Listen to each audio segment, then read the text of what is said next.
qabxii jabduu tokko kaaseera jechuudha. Waan mootummaan kun itti deemuu barbaadaa jiru achirratti tuqeera. Bal'inaan miidiyaalee mootummaa irratti ammaatti hin dubbatamne haa ta'uuti EBC'n waa xiqqoo irraa tuqeera natti fakkaata. Haa ta'u malee mata dureen kun haalaan irratti mari'achuudhaaf murteessaadha waan ta'eef maaltu achi keessa jira kan jedhu sana ilaaluuf dirqamnaa jechuudha. Heera mootummaa haaromsuuf banaa gooneerraa jedha Reedwaan Hussein qondaalli biltsiginnaa. Maal jechuudha heera mootummaa haaromsuun kan jedhu yeroo kanatti hiikaan isaa mootummaadhaan ibsi gadi hin kennamin malee gaaffiin kun yeroo dheeraadhaa qabee kan gaafatamaa ture eenyuun akka ta'e beekamaadha jechuudha. Heera mootummaa kanarratti nuti hin mari'achiifamne warra jedhaa jirutu har'a aangoorra jira. Murna Ahadaawii jechuudha. Jarri kun waggaa 30 irraa yeroo heerri kun tumamu nu mari'achiifamne keessan turre kanaafuu heerri kun nun laallatu heera TPLF tume jedhaniiti waa hundumaa fuudhanii TPLFif kennu jechuudha. Amma yerootti TPLFin siyaasa Itoophiyaa keessa ala gooneerra jedhanii dhiichisan kanatti heerri kunis kan TPLF waan ta'eef wajjin gatamuu qaba kan jedhu irratti shubbisaa jiru jechuudha. Kanaaf amma kan Reedwaan gadi bahee heera kana fooyyessuudhaaf waan gaaffii heera kana irratti ka'aa jiru kamuu dhaggeeffannee keessa deebifnee waliin mari'annee waan hin barbaachifne waan walii galteen irra hin gahamin keessaa baasu kan jedhu fudhatanii dhufaa jiran jechuudha. Kuni hundee isaa yoo laalle yaada bareedaadha. Heerri kun heera hunda keenyaa ta'uu qaba. Maaliif qaamni tokko keessatti wakkalamee kaan keessaa bahe kan jedhu sirriin ta'u. Ammoo yoo dhugumatti ilaalle Oromoon sirriitti heera kana keessatti wakkalameera bakka buufameera jennee yoo ilaalle gahaatti bakka buufameera jechuufuu afaan hin qabnu jechuudha. Maaliif ennaan waggaa 27 guutuu mootummaa heera kana labsee aangoorra ture irratti qabsoo godhaa turre jechuudha. Kana haaluu hin dandeenyu. Haa ta'u heerri kun guutuu mitiidha nuti falmiin nuti qabnu akka qabsoo Oromootti akka mooraa qabsoo Oromootti qabsaa'onni seenaa kana keessa jirtan na gargaaruu dandeessu.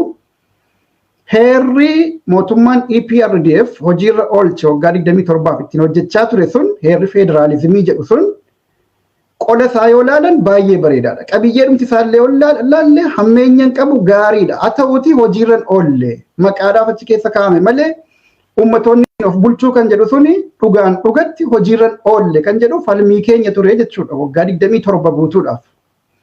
Haa ta'uuti nuti amma yoo carraa arganne heera kana akkamitti dhugoomsina akkamitti hojiirra oolchuun danda'ama keeyyattoota achi keessa jiran sana kan jedhudha falmiin keenya malee kun keessaa habahu kan jedhu akka mooraa qabsoo Oromootti wannan keessatti argu baay'ee hin jiru. Akka nama mooraa qabsoo Oromoo keessa turee fi jiruu fi heera kanarra xiinxallee uummata keenyaaf yaada dabarsaa bara dheeraa turree tokkotti wantan jechuu danda'u. Heera kana keessa kun nama quuqaa habahu wanni jedhamu gaatti kana jennee nuti akka keenyatti gadi baafnu jiru.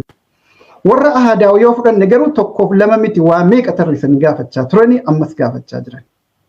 Heerri kun heera keenya miti heera Itoophiyaa diigu heera mirga walqixxummaa maqaa jedhuuni olaantummaa keenya sarbu kana poointii isaanii beekadha. Olaantummaa waggaa 100 hundeeffatan sana heerri kun hanguma tokko irraa qimixee maquma walqixxummaa sabaaf sablammootaa jedhu achi keessa kaa'utu isaan dhukkuba jechuudha.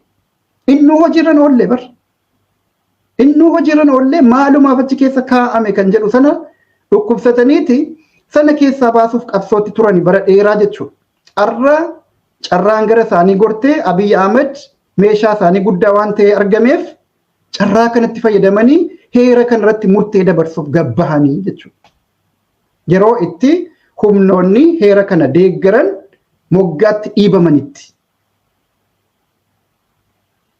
TPLF qaama heera kana deeggaru numaa'u abbaa heera kanaa ture tokko. Har'a dhiibamee siyaasaa Itoophiyaa keessaa yeroo moggaatti bahetti mooraan qabsoo Oromoodhaa cabeenni kaan mana hidhaa galfamee inni kaan bosonatti hafee yerootti dirree siyaasaa biyya sanaa keessaa ala ta'etti heera kanarratti murteessuuf gabbahamee jechuudha. Sirriitti jala naamuraa dubbii kana. As jira dubbiin jechuudha. Yeroon kun maaliif filatame kan jedhu sanarraa irra deddeebine dubbachuu qabna. waa'ee heeraa irratti mari'achuun sirriidha. Eeyyee sirriidha. Sirriidha. Mormii qabuun kanarratti. Heerri kun nus garaa waan ga'e hin qabu maqaadhaaf achi keessa taa'e malee hojiirran oolle akkamitti hojiirra oolaa irratti mari'achuu barbaanna nus jechuudha. Warri immoo heera kana keessatti yaadni keenya hin dhagahamne jedhullee mirga qaba akka lammii Itoophiyaatti jechuudha. Mirga qaba. Hirmaachifamuu qaban, mari'achiifamuu qaban. Yes. Mirga isaanii mulquu hin dandeenyu. Namni lammii biyya kanaa hundi ija walqixxummaan laalamuu qabaadha. Bar hundeen qabsoo keenyaadha. Walqixxummaadha. Malee tokko tokkorra aanee acabsuu miti. Isaan olaantummaan keenya yoo mulqame walqixxummaa hin jedhamu. Mirga keenya dhiibame jedhu. Yoo olaantummaa ta'e malee hin fudhannudha. Kanaaf absolute gainii barbaadu jechuudha. Hundumaa gara isaaniitti hammaarrachuu barbaadu. Kanatu waliin nun deemsifne jechuudha. Heera kanarrattis ilaalchi adda addaa qabaachuu dandeenyu kana jechuudha. Ammoo yeroo itti hundumtuu hirmaate heera kanarratti waan quuqama qabu dhiyeeffatee irratti waliigaltee uumuudhaaf fuulduratti tarkaanfachuu dandeenya moo hin dandeenyu kan jedhu mari'achuudhaaf barbaachisu yeroo kamiiti yeroo humnoonni siyaasaa hundinuu gateettii wal qixxee ta'een tokko doorsifamee kaan doorsisaa ta'ee itti hirmaatanu ta'uu hin qabu. Jala muraa kanas yeroo ammaa kana jaallannee jibbinee mooraan qabsoo Oromoodhaa doorsifamaa jira. Hirmaattonni mooraa qabsoo Oromoo keessaa dhufan dhimma heeraa irratti ta'u dhimma biyyi fedhe biyya sanaa irratti haa ta'u yeroo mari'atanitti doorsisa jala jiru. Ammatti mana hidhaa jiru. Ammatti bosona jiru. Bakka lamaan kanarraas yoo dhufan doorsisa jalatti kan isaan yaadni isaanii akka dhagahamu barbaadamu jechuudha. Mirga wal qixxee ta'e wajjin otoo hin taane mirga mooraan federaalizimii yookiin immoo qabsaa'onni Oromoo fakkeenyaaf humnoota ahadaawii wajjiniin wal qixxee ta'anii eenyunuu otoo eenyuun hin doorsifne abbaa biyyummaa wal qixxee qabaachuudhaan mirga tikaa nageenyaa wal qixxee qabaachuudhaan Finfinnee keessatti hundumtuu laphee dhiibanii miira abbaa biyyummaatiin dhimma biyya isaanii irratti murteeffatan keessa hin jiran fa'aati kanatti. Hidhaadhaayyuun bahu immoo hin baanuun gaaffii biraati mallee jechuudha. Erga bahanii booda'oo haal dureen isaan keessatti dubbachuu deeman, haal dureen isaan keessatti socho'uu deeman maal ta'uu danda'a? Maaliif jennaan sirnichatu sirna isaaniiti miti. Sirna diinummaadhaan kaleessa isaan yakkee maqaa isaanii hin qabnetti dhoobee hidhaatti isaan naqeedha. Jaallan isaanii biroo immoo galaafate ajjeeseedha jechuudha. Haala sirni akkasiidha amala isaa hin sirreeffatin, badii balleesseef dhiifama hin gaafatin, warra yakkaan warra cubbuun ajjeeseef beenyaa hin kaffalin dhiifamatti hin gaafatin keessatti akkamitti Oromoon morma ol qabatee mataa ol qabatee of amantaadhaan qabsaan Oromoodhaa ka bosonaas dhufu haa ta'u ka mana hidhaatii bahus haa ta'u dhimma biyyoolessaa kanarratti dubbatee amansiifata dhageessifata. Kana gaaffii uummanni Oromoodhaa gaafachuu qabu.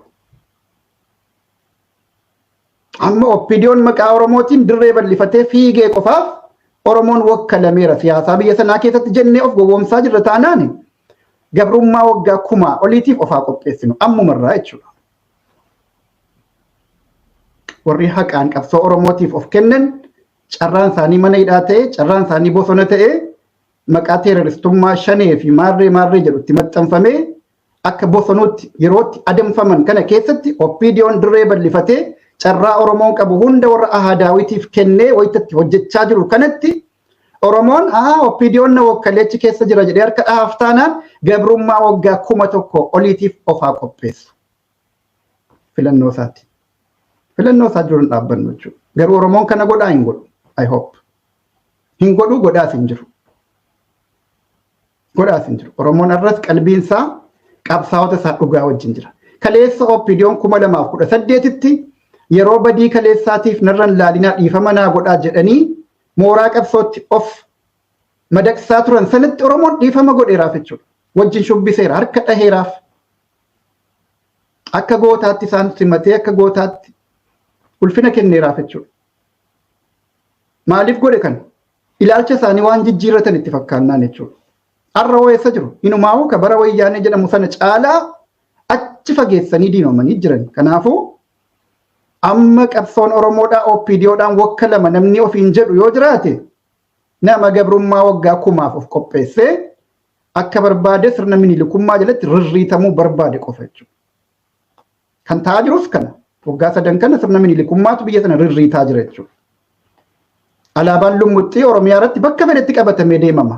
Alaabaan qabsoo Oromoo garuu naannoo Amaaraatti dhiisii Oromiyaa keessattuu qabachuun yakka ta'e. Imaajin. Garaagarummaan nuti qabnu kana jechuudha. Alaabaan minilik Oromiyaa bakka fedhe dhaqxee mirmirfamnaan namni qabee isaan hidhu hin jiru. Namni yakka hidhee isaan tuqu hin jiru. Alaabaan qabsoo Oromoo immoo Oromiyaa irraa bahee naannoo Amaaraa dhaqee mirmirfamuu dhiisi. Oromiyaadhuma biyya Abbaasaa irratti, biyya Jaarraa Abbaa Gadaa irratti, biyya Waaqoo guutuu irratti, biyya Nadhii Gammadaa irratti, biyya Baaroo Tumsaa irratti, biyya Taaddasaa Birruu irratti alaabaan qabsoo Oromoo yeroo mirmirfamu shaneedha jedhamtee ajjeefamtaa yookaan hidhamta jechuudha. Carraan Oromoon yeroo ammaa biyya sanatti qabu kana mitii jettee falmita yoo ta'e ragaa kee as baasi. Ragaa kee mee as baasi. Seenaa qabsoo waggaa 40-50 darbanii sana arrallee lapheettiin dhiibee namni gadi bahee dubbataaru yoo jiraate ragaa gadaa baasu.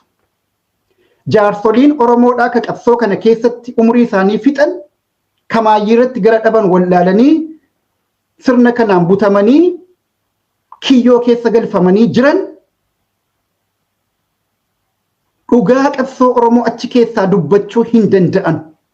Dhugaa kaleessa umrii isaanii itti fixan sana achi keessa ta'anii laphee dhiibanii dubbachuu hin danda'an. Maaliif jennaan sirna isaan keessa jirantu sirna isaan kiyyeeffatee kiyyoo keessa isaan kaa'ee akka nama bineentii wayii kiyyoodhaan qabee kiyyoo keessatti itti taphatuutti achi keessaa xixxichisanu malee dhugaa laphee isaaniirraa dubbataa jiran jettanii hin eegina. Jaalleen Collataa fudhadhu, Jaalgalaasaa Dilboo fudhadhu, Dr. Diimaa Nagoo fudhadhu, abbaa feete fudhadhu. Jarri kun kaleessa abbootii qabsoo Oromoo turani. Har'a akka waan farra qabsoo Oromoo ta'aniitti achi keessaa yeroo jecha Oromoo madeessu, Oromoo dhiigsu dubbatan ofirratti amantaadhaan dubbataaran jennee fudhachuun rakkisa. Kiyyoo keessa kaa'amaniiti kana dubbadhu gadi bahii jedhan yoo dubbachuu didde maal taata? Carraan isaanii waan ta'uu danda'u beekamaadha jechuudha. Kanaaf hiree isaaniif baay'ee gaddina. Yeroo hamtuu kana keessatti harka diinaa bu'anii harka diinaa of buusanii ofii isaaniitti of buusanii namni isaan qabee buuse hin jiru. Of buusanii yeroo itti gadaamojjii ba'anii kabajaa uummata saba isaaniirraa argatanutti yeroo itti qabsoo ammaa uummata kanaaf wareegama kafalaniif uummatarraa riwaardii isaaniif barbaachisu argatanutti uummata isaanii wajjin akka wal dhaban, akka arrabfaman, akka xiqqeeffaman kan godhamaa jiraniif maaliif jennaan faallaa qabsochaa keessa goranii achirraa akka dubbatan kaa'amaniiru jechuudha. Kanaaf isaanirraa himiti. OPDO nama maal jechuu dandeessi? Qabsaa'onni warri abaa'oo hundeesse, warri maarree, warri hangafni kunoo nu wajjiniin jiranii galaniiru jechuu danda'u beektu. Kanaan deemaa jiru kaardii isaan taphachaa jiran kana. Garuu mee gadi baasa. Jalaasaa Dilboo ala kanatti baasaati waan hin dubbatu hin dhageenye jechuudha. Mee gadi baasaasi. Haba'u mee to'annaa keessan jalaa baasaati ala kanatti waan jarri akkasii kun dubbachuu danda'an ni ilaalla jechuudha. Warri fedhiidhaan itti amanee qabsoo Oromootti didee diinoomee galee yoo jiraate waan isaan dubbatan I don't know. Jechaafan kaasee waa'ee heera kanaatiifan dubbataara. Fakkeenyaa jaalleen Collataa maqaadhaan dhaha. Heera kanaa keessatti chaartara kan hundee heera kanaa kan ta'e chaartara yeroo 1991-92 sana wixinuu keessatti nama qooda guddaa qabanidha. Amma heera kana yeroo of duuba deebifamu maaltu ta'a? Maaltu itti dhaga'ama namoota keenya akkasitti? Yoo jennee ilaalle gammachuudha jennee dubbachuu hin dandeenyu. Ageenist yaada isaanii akka deemamaa jiru ifaadha jechuudha. Jaallan keenya hangafoonni kun gurguddaan heerri kun qabatamatti hojiirra ooluu qabaadhaaf jireenya isaanii fixan jechuudha. Ala kanatti qabsoo bakka dirree qabsoottis jedhi ala kanatti biyya ollaa caccabaa umrii isaanii malee kan caccabanii dulloomaniif Heerri kun heera dhugaa ta'uu qaba qabsoo jedhu irratti ture malee heera kana keessa keeyyan akkanaa kuni Oromoof hin ta'u keessaa bahee kan ahaadaawii itti galu kan jedhuuf miti jechuudha. Amma garuu kan ta'an against wiilii isaaniiti jechuudha. Kanaafuu namoota keenya cal jennee abaarra amma namoonni tokko dhiisaa irraanfadhaa. Nama du'eeyyuun irraanfanna miti irraanfadhaa. Hojii keessan hojjedhaa. Hojii harkaa qabdan gaatti hojjechaa jirtanuuti hojii keessan hojjedhaa. Hojii qabsoo jechuudha. Qawwee harkaa qabda taanaan qawwee keetiin hojii kee hojjedhu haasaa dhiisi. Hojii siyaasaatti hirti taanaan hojii siyaasaatiin hojii kee hojjedhu haasaa dhiisi olola dhiisi. Kanan nu barbaachisa jechuudha. Kanaaf dhimma kaanitti yeroo deebinu yeroon kun wanti inni filatameef heera kana jijjiiruudhaaf yeroo itti warri heerri kun jijjiiramuu qaba jedhee falmaa bahe aangoo qabatee jiru ximmir mangist biltsiginnaa wajjiniin mootummaa waloodhaa jaarratanii yerootti abbaa aangoo ta'anii jiran yerootti gaaffii faallaa kanaa kan kaasu warri immoo heerri kun hin hanqateeyyuu kana caalaa jabaachuu qaba jarri jedhu immoo yerootti moggeeffamanii jiranitti jechuudha. Mana hidhaa fi bosonatti yerootti moggeeffamanii jiranitti. Oppidiyoon immoo isa isaan silaa falman sana fudhateen falmaa fi otoo falmee gaariidhaa bar. Haa hidhu ayyee bolola aangootiif isaan hidhe. Haa moggeessu ayyee bolola aangootiif bosonatti isaan moggeesse. Ammoo koozii isaanii irraa fudhatee otoo taphatee an mormiin qabu.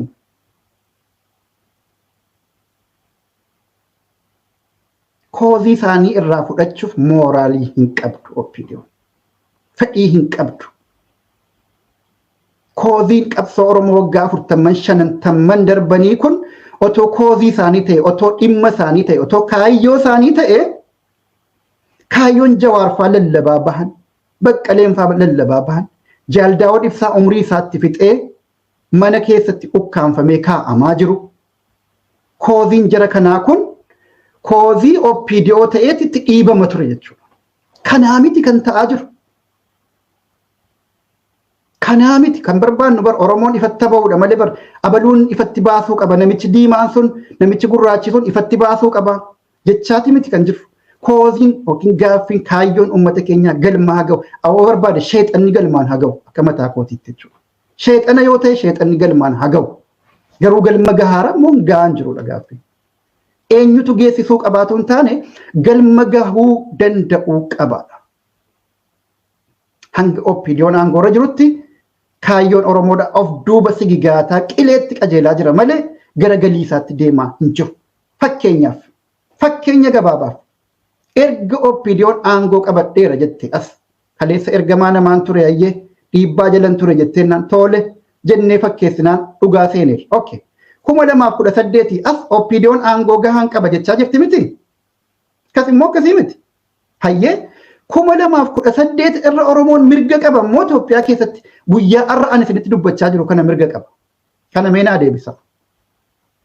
Gaafa kam Oromoon irra mirga qaba. 2018 akka jettan shakkii tokko hin qabu. Maaliif? Gaafa sana qabsaa'ota Oromoo dhugaatu arreenaa sana keessa turan. Itti fakkeessaaf isa ta'u magaalaa biyya sanaa keessatti hamma tokko mirgi isaanii sagaleen isaanii dhagahamaa ture jechuudha gaafas. Gaafas Oromoon laphee dhiibee abbaa biyyaa even Itoophiyaanistummayyuu Oromoon gaafa sana yoo lallabuutti dhiyaatee ture jechuudha danda'ama. Maaliif? Itoophiyaan walqixxee biyya keenya hundaati taanaan anis Itoophiyaanistii jedhee lallaba bara. Walqixxee yoo taate yoo walqixxummaatti sun yoo dhugoome yoo mirkanaa'e yoo heeraan naa jala muramee hojiirras oole jechuudha. Garuu hanga oppidiyoon aangoorra jirtu waggaa 3 kana keessatti mirga Oromoo oduma sharafamu qabsaan Oromoo otoo ajjeefamu otoo hidhamu dhufnee as geenye jechuudha. Kanaaf jecha mirga saba keenyaa galmaan gahuuf oppidiyoon fedhiis ta'e mooraalii akka hin qabne waggoota 3 kana keessa haala gahaa caaluun nu mirkaneessaniiru jechuudha. Nu mirkaneessaniiru. Yeroo gahaa kennameef waggaa 3 dhiisi ji'a 3 keessatti waa meeqa hojjechuu danda'ama ture jechuudha. Wanti isaan itti fayyadaman maan yeroo kana keessatti qabsoo Oromoo isa dhugaa daandiirra tiraakiirra baasanii hidhuu bosonatti naquu moggeessuu biyya keessaa sirna siyaasaa kana keessaa baasuudha. Kanatti milkaa'aa dhufan eenyuun daboo waammataniiti kana godhan warra ahaadaawii warra seenaadhaan diina Oromoo ta'an historical enemies of Oromo cause warra ta'an daboo waammatanii isaan wajjiniin aannaniif garaa ta'anii hojjechaa jiran jechuudha. Obboleeyyan isaanii dhiigaan tokko ta'an Oromoo wajjin otoo hin taane, ABO wajjin otoo hin taane, KFO wajjin otoo hin taane, jagnoota Oromoodhaa, beektota Oromoodhaa Oromoon itti amanu, jaallatu, kabaju wajjin otoo hin taane, diinota Oromoo firoomfataniiti Oromoo lafarratti dhidhiitaa jiran. Naan sobee sobanatti hin fakkaatu. Maqaballeessiidhaa kun haquma dubbanna maqaballeessiidha. Oppiidiyoon irra Jawaar Mahammad immoo fira Andaargaachoo Tsiggeeti. Oppiidiyoon irra fira Jaaldaawud Ibsaati immoo fira Biraanuu Naggaati.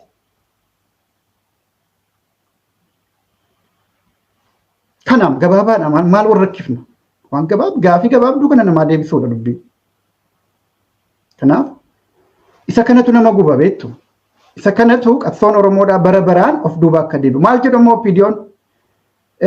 Qabsaa'onni Oromoodhaa tooftaan beekanu, maarreen beekanu, koozii qofa jedhanii faa uummata gowwoomsuu barbaadu.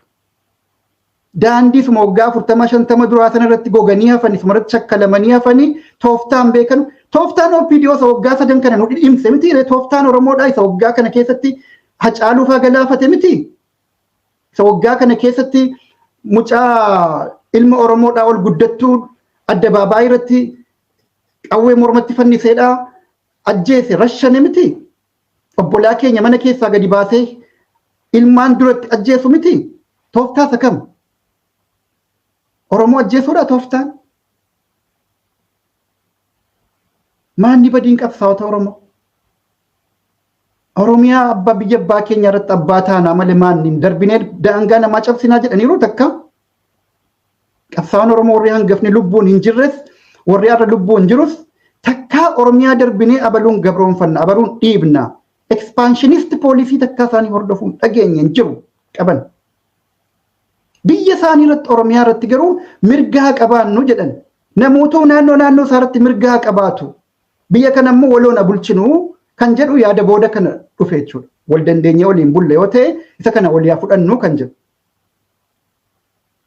Kunis hin didame. No, Oromiyaa irratti warra Oromoo ganetu aangoo qabachuu qaba malee warri koozii Oromoo dhugaatiif dhaabbatu Oromiyaa irratti aangoo qabachuu hin qabu jedhamee irratti murteeffame. Naannoo Amaaraa irratti garuu warra dhugumaan mirga Amaaraatiif dubbatutu aangoo qabatee jira. Mootummaan raayis aangoo qooddatee kaleessas keessa turan arra caalaatti bal'ifatanii jiran jechuudha. Kooziin Tigraay qophaadha. Dhimmi Tigraay mata duree of danda'edha. Ka warra kibbaa waa takka qilleensuma wajjin deema baay'ee nama gaddisiisa. Gaafa warri ahadaawii jabaate gara sanatti warri hirkatu jiraachuu danda'a. Gaafa warri federaalistii jabaates gara kanatti akkaataanuma akkataatti. Waa'ee keenya dubbachaa jirra amma waa'ee Oromiyaati jechuudha. Kanaafuu yeroo kanatti heera fooyyessina jedhanii kan dhufaa jiranuu fi warra eenyutu dhufaa jira kan jedhu ni beekna eenyummaa isaanii warra ahadaawii warra aranguwaadee bicaa qayyiitu dhufaa jira jechuudha. Isaantu tokkoffaa alaabaan kun alaabaa federaalistii kan jedhamu kun keessaa baduu qaba. Asxaansaa baduu qaba.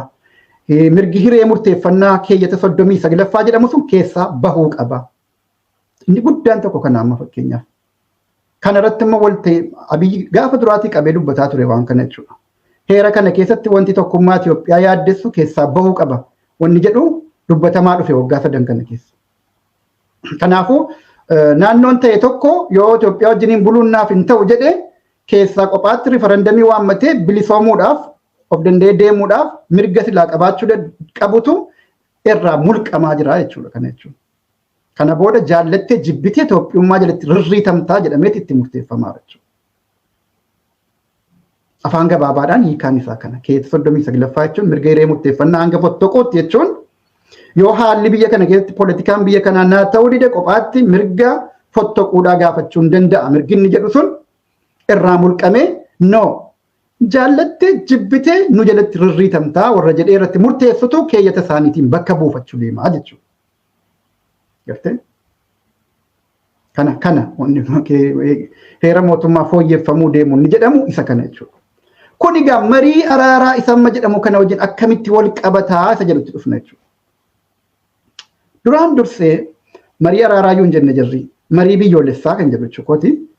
marii biyyoolessaa wannummaan jedhamu kun eenyututti abbaa ta'ee geggeessaa jira kan jedhu dheengadda dubbadheen ture viidiyoodhuma chaaneela kanarratti maxxanfame baasee irratti jechuudha. OMN irrattis kaleessa Amaariñaadhaan kaaseera. Eenyututti abbaa ta'ee deemaa jira harka dhibbatti biltsiginnaa irra deebi'uun barbaadu waan anneen gadda kakaasaa ture. Akkamitti biltsiginnaa ta'e salaam ministeeriitu ministeerota koomishinii marii kana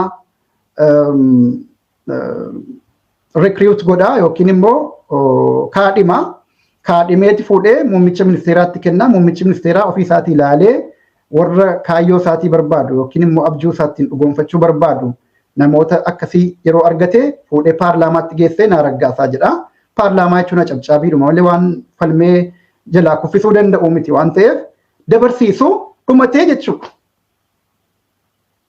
Sana booda maaltu ta'a? Warra mana hidhaatii bahee irratti hirmaata jedhamu fakkeenya odoo dhugoomee bahanii hirmaatanii illee akkam ta'a waanuma reefuu jedhe sana yaadadha. Haala harki isaanii duubatti hidhame keessatti dhufanii akka waan kanarratti hirmaataniiru jedhamee viidiyoo kaafamee footoo kaafamee kun Itoophiyaan marii biyyoolessaa geggeeffattee jedhamu barbaadamaa jechuudha. For show agarsiifata. Kana goone irraa kana booda aangoo keenya nuu eebbisa jechuudha. Is power consolidation. Aangoo jabeeffannaadhaaf tooftaa godhamaa jiru. Kun immoo maal gochuuf dhiibbaa alirraa dhufaa jiru ofirraa deebisuudhaaf.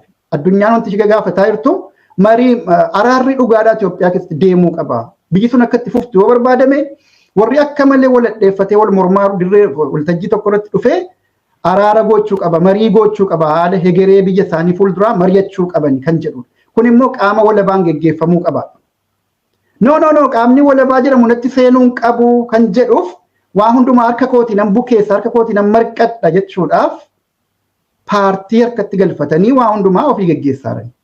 Waan akkasii sana keessatti amma qabsaa'onni Oromoodhaan mana hidhaatii ba'an hamma mirga guutuudhaan dubbatu. Erga dubbatanii booda borga nama carraan isaanii maal ta'a?